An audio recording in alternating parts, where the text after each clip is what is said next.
అందరికీ నమస్కారం. ఎక్కడికి వెళ్ళాలి సార్? ఆటోమీటర్ సరిచేసుకుంటూ వినయంగా అడిగాడు ఆటో డ్రైవర్. సిటీలో సెక్స్ వర్కర్స్ ఉండే చోటు మీకు తెలిసే ఉంటుంది కదా! అక్కడకు తీసుకొని వెళ్ళు కాస్త త్వరగా.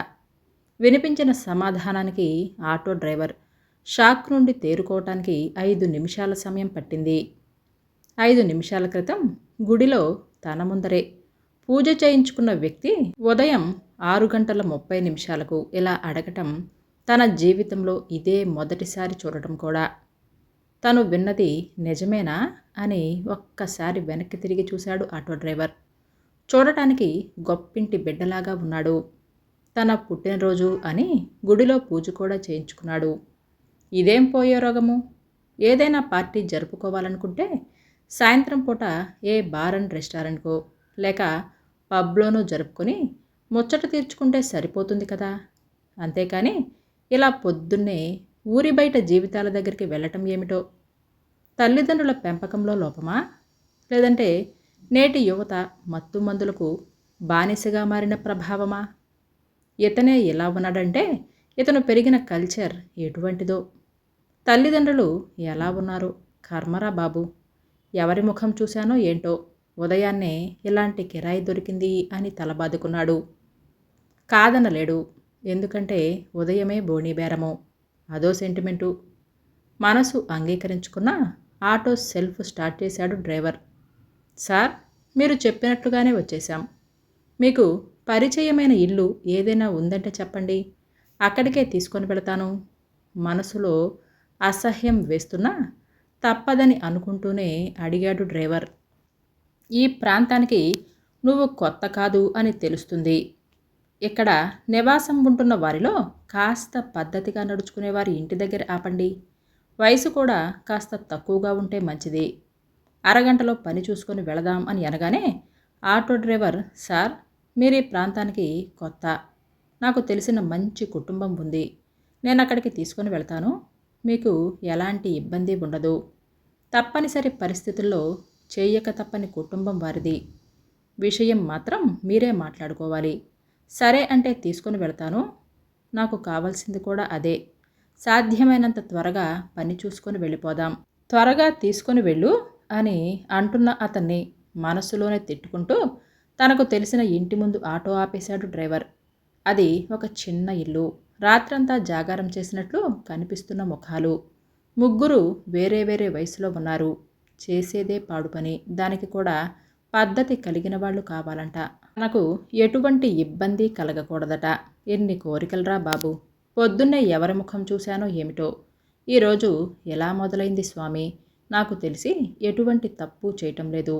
నన్ను మన్నించు అని మనస్సులోనే దైవాన్ని ప్రార్థిస్తున్నాడు ఆటో డ్రైవర్.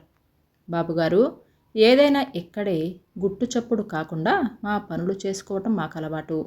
అంతేకాని బయటికి పంపించడం అంటే కుదరదు. తమరే అర్థం చేసుకోవాలి. మిమ్మల్ని నమ్మి మీ వెంట మనిషిని పంపించలేము. ఎక్కడే ఉంటే వచ్చే పోయేవారు. ఎవరో ఒకరితో సర్దుకుంటూ ఎంతో కొంత డబ్బు సంపాదించుకుంటాం. అలా బయటికి వస్తే మా సంపాదన సంగతి కూడా ఆలోచించాలి కదా.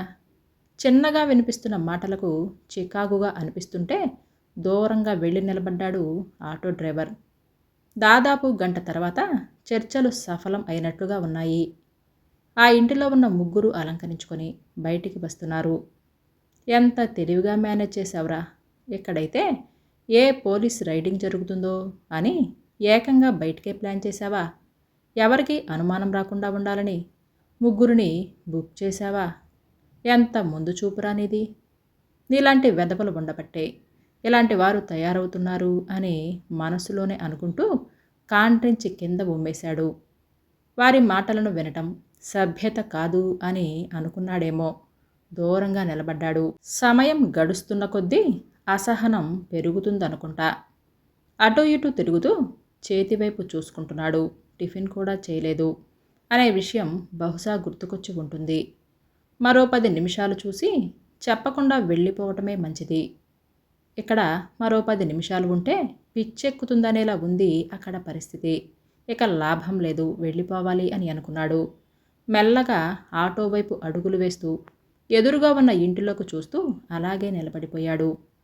గత 2 సంవత్సరాల నుండి అడపాదడపా ఈ ప్రాంతాలకు రావటం వలన రాత్రి సమయంలో అలసిన శరీరాలను అంతగా పట్టించుకునే స్థితిలో లేనట్లు, శత్రువుల దాడిలో గాయపడిన యోధుల్లా ఎక్కడి వారు అక్కడే తమని తాము పట్టించుకోవాలి అనే ఆలోచనలకు దూరంగా తమ జీవితాలను గడిపేస్తూ ఉన్నారు. కానీ ఈరోజు తన ఎదురుగా ఉన్న ఇంట్లో నుండి పద్ధతిగా అలంకరించుకొని, ఉన్నంతలో చక్కటి బట్టలు కట్టుకొని, కొందనపు బొమ్మలా బయటకు వస్తున్న వారిని అలాగే చూస్తూ ఉండిపోయాడు అతను. వీరి జీవితంలో ఇలా గడిపే క్షణం ఉంటుంది అని అస్సలు ఊహించలేకపోయాడు. మరో అనుమానం కూడా మనసులో ఊపిరిపోసుకుంది. ఇదంతా అతని ప్లానేమో, ఎవరికి అనుమానం కలగకూడదని ఇలా ఏర్పాటు చేశాడేమో అని అనుకున్నాడు. ఇలా కూడా ఆలోచించేవారు ఉంటారా? ఏమో, చేసే వెధవ పనులకు ఎన్ని రంగులైనా వేస్తారు, ఎటువంటి ముసుగులైనా తగిలిస్తారు అని అనుకున్నాడు. మౌనంగా వెళ్ళి ఆటోలో కూర్చున్నాడు. నలుగురు ఎక్కిన తర్వాత యువకుడు చెప్పిన అడ్రస్ దిశగా ఆటో దూసుకుపోతుంది. దేవాలయం నుండి వెలువడే భగవద్గీత శ్రావ్యంగా వినిపిస్తుంది. మనసు లోతుల్లో తెలియని ఆవేదన, వెంటాడుతున్న చిరునవ్వులు చిందిస్తూ తమ కుటుంబం కోసం ఎన్నో నిద్రలేని రాత్రులు, చీకటి మాటున నరకం అనుభవిస్తూ జీవితం గడుపుతున్న సాటి మనుషులపైన జాలి చూపలేని సమాజాన్ని మనస్సులోనే తిట్టుకుంటూ తన ధర్మం తాను చేయక తప్పదు అని అనుకుని ఆటోని యువకుడు చెప్పిన అడ్రస్ వైపు మళ్లించాడు. ఎంత త్వరగా వారిని దించేస్తే మనసుకు అంత రిలీఫ్ కలుగుతుంది అనేలా ఉంది అతనికి. సమాజం ఎటుపోతుందో అని ఒక్క క్షణం ఆలోచిస్తే అతనికి గుండె జారినట్లుగా అయింది. తనకు తానే సర్ది చెప్పుకుంటూ ఆటోని ఒక పక్కకు తీసి తలెత్తి చూశాడు. ఎదురుగా అధునాతన సాంకేతిక పరిజ్ఞానంతో కొత్తగా నిర్మించిన భవనం. బాల్కనీలో నిలబడి వీరి కోసమే ఎదురు చూస్తున్నట్లుగా వృద్ధుడు. ఆటో దిగుతూనే హాయ్ తాతయ్య అని అంటూ చేతిని ఊపేశాడు ఆ యువకుడు. హాయ్ అని అంటూ తిరిగి చేతిని ఊపుతూ త్వరగా లోపలికి రండి, మీకోసమే ఎదురు చూస్తున్నాను, తన సంతోషాన్ని వ్యక్తపరిచాడు వృద్ధుడు. ఇది చూస్తున్న డ్రైవర్ మనస్సులోనే నవ్వుకున్నాడు. ఏమిటి వింత, తెలిసి తెలియని వయసులో చేస్తున్న తప్పుకు పెద్దల సహకారం అంటే ఇదేనేమో. నేటి ఆధునిక కల్చర్ అని మనస్సులోనే నవ్వుకుంటున్న విధానం అతని ముఖంలో కనిపిస్తుంటే అదేమీ పట్టించుకొని యువకుడు ఆటో దిగి పర్సులో నుండి 2 500 నోట్లు తీసి డ్రైవర్ చేతిలో ఉంచుతూ, మీకు వీలైతే రేపు ఉదయం వచ్చి వీరిని తీసుకొని వెళ్ళగలరా? లేదా మీరు ఎవరినైనా పంపించినా పర్వాలేదు. అతని మాటల్లో వినయం మనస్సును కదిలిస్తుంటే ఇంతటి సంస్కారం ఉన్న వ్యక్తికి ఇటువంటి చండాలపు ఆలోచనలు ఎందుకు కలిగినట్లు అని అనుకున్నాడు డ్రైవర్. అలాగే, తప్పకుండా వస్తాను సార్ అని అంటూ ఆటో కదిలించాడు. అతన్ని ఒక అనుమానం వెంటాడుతూ ఉంది. ఇంతకు వీరిని తీసుకొచ్చింది తన కోసమా, లేక ఆ వృద్ధుడి కోసమా? ఏమో, ప్రతి ఒక్కరూ పాపం పెరిగిపోతుంది అనేవారే కానీ తాము చేసే పాపాలను నియంత్రించుకోలేరు. అలా ఆలోచిస్తూ తన ఇంటికి వెళ్ళిపోయి మరుసటి రోజు ఉదయమే వచ్చాడు. ఆ ఇంటి నుండి బయటికి వస్తున్న యువకుడి వైపు చేతులు కట్టుకొని నిలబడి చూస్తున్నాడు. ఇక వెళదామా అన్న యువకుడి పలకరింపుకు అలాగే సార్ అని అంటూ ఆటో స్టార్ట్ చేశాడు. ఎక్కడైనా ఒక మంచి టిఫిన్ సెంటర్ దగ్గర ఆగటానికి వీలవుతుందా? ఉదయమే రమ్మన్నాను కదా, టిఫిన్ చేశావో లేదో అంటున్న యువకుడి మాటలు వినగానే పర్వాలేదు సార్, అలవాటైపోయింది అని బదులిచ్చాడు ఆటో డ్రైవర్. అదిగో అక్కడ వేడివేడిగా ఏదో వేస్తుంది ఆమె, అక్కడ ఆపేస్తే ఇద్దరం కలిసి టిఫిన్ చేద్దాం, కాస్త పక్కన పెట్టుకోండి అని అంటుంటే డ్రైవర్ అటువైపు చూశాడు. రోడ్డు పక్కనే చిన్న పూరిపాకలో దోశలు వేస్తుంది ఆమె. ఇద్దరం లోపలికి నడిచాము. దేవుడు కరుణించి తన ఇంట కాలు పెట్టాడా అన్నంత తృప్తి కళ్ళల్లో నింపుకొని వేడివేడి దోశలు అందిస్తుంది ఆమె. 70 సంవత్సరాల వయసులో ఉన్న ఆమెను చూస్తూ ఇలా తృప్తిగా అందించటం, మనం తృప్తిగా తినటం పెద్ద పెద్ద టిఫిన్ సెంటర్స్లో చూడగలమా? తన వృత్తి పట్ల తనకు గౌరవం. నిన్న వెళుతూ వెళుతూ చూశాను. 2 రోజులుగా కలిసి ప్రయాణిస్తున్నా ఒకరి పేరును ఒకరం తెలుసుకోనే లేదు. ముందుగా మీ పేరు చెప్పండి. నా పేరు విశ్వ అంటున్న యువకుడి వైపు చూస్తూ, నా పేరు రామానుజం సార్ అని అన్నాడు ఆటో డ్రైవరు. నేను మీకంటే చాలా చిన్నవాడిని, అందువలన బాబు అని అంటే సరిపోతుంది అని అనగానే ఆశ్చర్యంగా చూస్తూ, విలాసాలకు అలవాటు పడిన యువతలో మీరు ఒకరు అని అనుకున్నాను. ఈరోజు మీలో మరో వ్యక్తిని చూస్తున్నాను. ఒకే వ్యక్తిలో 3 కోణాలు చూడగలిగాను. అందుకే అలా అన్నాను. ఏమీ అనుకోకండి బాబు. సంజాయిషి ఇస్తున్నట్లుగా చూశాడు ఆటో డ్రైవర్. నిన్న నేడు రేపు కూడా అదే నేను. కానీ నిన్న నువ్వు చూసిన కోణం, నేడు చూస్తున్న కోణం, రేపు చూడబోతున్న కోణం వేరు. అందుకే నేను మీకు అలా కనిపించాను. ఏదైనా పాజిటివ్గా చూడాలి. అప్పుడే వాస్తవం అర్థమవుతుంది. చివరగా మీరు అనుకుంటున్న మాట మాత్రం నిజమే. వారిని తీసుకొని వెళ్ళింది మా తాతగారి తృప్తి కోసమే అని చెప్పి ముగించాడు విశ్వ. ముగింపు మాటతో భూమి కదిలిపోతుందా అన్నంత ఆశ్చర్యంగా విశ్వవైపు ప్రశ్నార్థకంగా చూశాడు రామానుజం. చూడండి రామానుజం గారు, మీ మనసులో గూడు కట్టుకున్న అనుమానాలు, సందేహాలు ఉంటే బయటకు తరిమివేయండి. అది అంత తేలికైన విషయం కాదు బాబు. కానీ నేను ఊహించిన దానికంటే విరుద్ధంగానే ఏదో జరిగిందని అర్థమైంది. మీరు అదేమిటో చెబితే కాస్త వినాలనిపిస్తుంది. మనసు పడే తపనను అర్థం చేసుకోండి. అమాయకంగా విశ్వవైపు చూశాడు డ్రైవర్. సరే, నీ తృప్తి కోసం చెబుతాను. అభ్యుదయ భావాలను అణువణువున నింపుకున్న గోపాలకృష్ణ నాయర్ గారి అబ్బాయిని నేను. సనాతన ఆచార వ్యవహారాలను తూచా తప్పకుండా ఆచరిస్తూ నిత్యం భగవద్గీత పారాయణం చేసే విశ్వేశ్వర్ నాయర్ గారి వంశానికి ఏకైక వారసుణ్ణి నేను. సమాజంలోని అసమానతలు తొలగిపోవాలంటే ఆర్థిక సమానత్వాన్ని మించింది మరొకటి లేదు అని నమ్మేవారు మా నాన్నగారు. ధర్మాన్ని నువ్వు కాపాడితే అది నిన్ను కాపాడుతుంది అని అంటారు తాతయ్య గారు. నా చదువు మొత్తం కాలిఫోర్నియాలోనే జరిగింది. ఉద్యోగం కూడా అక్కడే. నాన్నగారికి సాఫ్ట్వేర్ డెవలప్మెంట్ సంస్థ ఉండేది.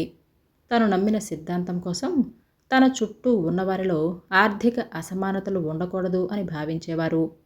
సంస్థ వార్షిక ఆదాయంలో వచ్చిన లాభాలను అందరికీ సమానంగా పంచేవారు. తాతగారు మానవత్వం చాటుకోవటంలో ఉన్న తృప్తి మరొకటి లేదు అనేవారు. నిరుపేదలకు, అనాథలకు, విద్యార్థులకు తనకు సాధ్యమైనంత వరకు సహాయం అందిస్తూనే ఉండేవారు.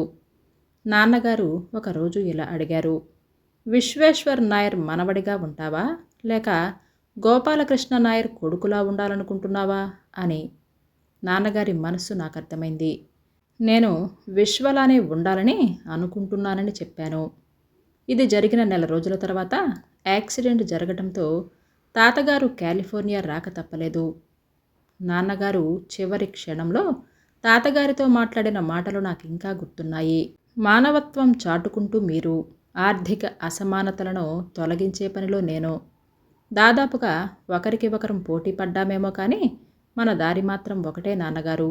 నాకు తెలిసినంతవరకు మనిషి కళ్ళల్లో సంపూర్ణ తృప్తిని చూడలేకుండానే ఈ లోకం నుండి వెళ్ళిపోతున్నాను. కనీసం మీరైనా మనిషి కళ్ళల్లో ఒక్క క్షణమైన సంపూర్ణమైన తృప్తి చూడగలిగితే ఎక్కడ ఉన్నా నా ఆత్మ తృప్తి పడుతుంది. ఏం చేస్తారో, ఎలా చేస్తారో అనేది మీ నిర్ణయానికే వదిలేస్తున్నాను. నాకు ఒక్క మాట ఇవ్వండి అని అంటూనే తుదిశ్వాస వదిలేశారు. నాన్నగారు సంపాదించిన ప్రతి పైసా వారు కోరుకున్నట్లుగానే ప్రజల అవసరాలను గుర్తించి అందుకునేందుకు ఒక ట్రస్టు ఏర్పాటు చేసి నిర్విఘ్నంగా సాగిస్తూనే ఉన్నాము. కానీ మనిషిలోని ఆశను తృప్తి పరచలేకపోతున్నాం. పొందిన సహాయాన్ని తక్కువగా భావించటం, ఇంకాస్త సహాయం అంది ఉంటే బాగుండేది అనే నిస్పృహను మేము గమనించాము. అప్పుడే తాతగారు నేను ఒక విషయాన్ని గురించి చర్చించుకున్నాము. ఇంతవరకు మనం చేసిన విధానం సరైనదో కాదో అనే విషయాన్ని పక్కన పెట్టేద్దాం. ఏ ఒక్కరి కుటుంబంలోనైనా వారు ఊహించని జీవితాన్ని పరిచయం చేద్దాం. ఇంతవరకు వారు అనుభవించిన జీవితానికి భిన్నంగా ఉండేలా వారు జీవితంలో మరిచిపోలేని విధంగా తీరని కోరికను తీరుద్దాం, అలా చేయగలిగితే అనే ఆలోచనకి తుది రూపమే నిన్నటి నా ప్రయాణం.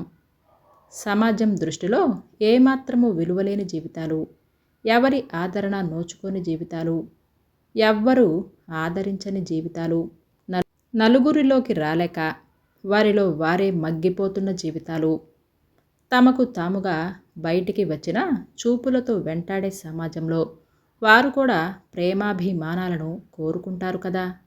ఒక్క పూటైనా తృప్తిగా గడపాలనుకున్న కుదరని బతుకుల మధ్య నరిగిపోతూ నుదిటి రాతను మార్చుకోలేమా అనుకునే అటువంటి వారి ప్రేమ, ఆప్యాయతను పంచుతూ మీరు కూడా మాలో ఒకరే అనే భరోసాని కలిగించేవారు.